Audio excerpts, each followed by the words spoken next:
বিশ্বনবী কাঁদতে কাঁদতে মাথা তুলবেন, বলবেন আল্লাহ দুনিয়াতে সব নবীরা স্পেশাল দোয়া করেছে, আমি করি নাই, এবার আমি আমার স্পেশাল দোয়াটা করতে চাই, আপনি কবুল করবেন কিনা বলেন। আল্লাহ বলবেন নবী কি আপনার দোয়া বলেন?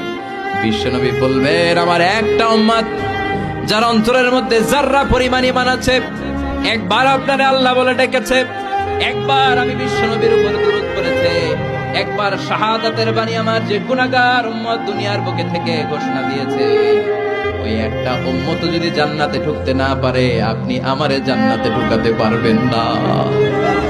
আল্লাহ বলবেন সাল তুতা, সাল সাল তুতা ওয়াশফা তুশাফা, শাফাত করেন নবী করেন, যার জন্য দোয়া করবেন আমি কবুল করে নেব।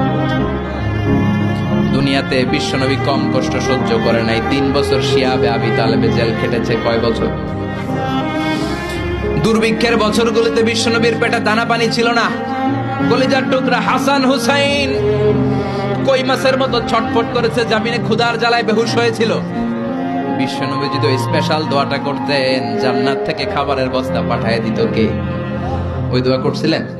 জেলখানায় আল্লাহরে বলছিলেন আল্লাহ স্পেশাল দোয়া করলাম, জেল থেকে মুক্ত করে দেন, করছিলেন? যুদ্ধের ময়দানে নিজের দাঁত ভেঙেছে, উহুদের ময়দান সাক্ষী, বিশ্বনবীর মুবারক রক্তে উহুদের ময়দান রঞ্জিত হয়েছে, সেদিনও বিশ্বনবী ওই দোয়াটা করে নাই। চিল্লায় বলেন ঠিক কিনা? তায়েফের ময়দানে বিশ্বনবী কয়েকটা জায়গায় 3 জায়গায় বেহুশ হলেন, বিশ্বনবীর মুবারক দেহ বেয়ে রক্ত ঝরলো। ওই কঠিন বিপদের দিনও বিশ্বনবী এই দোয়াটা করেছেন নাকি? কথা বলেন।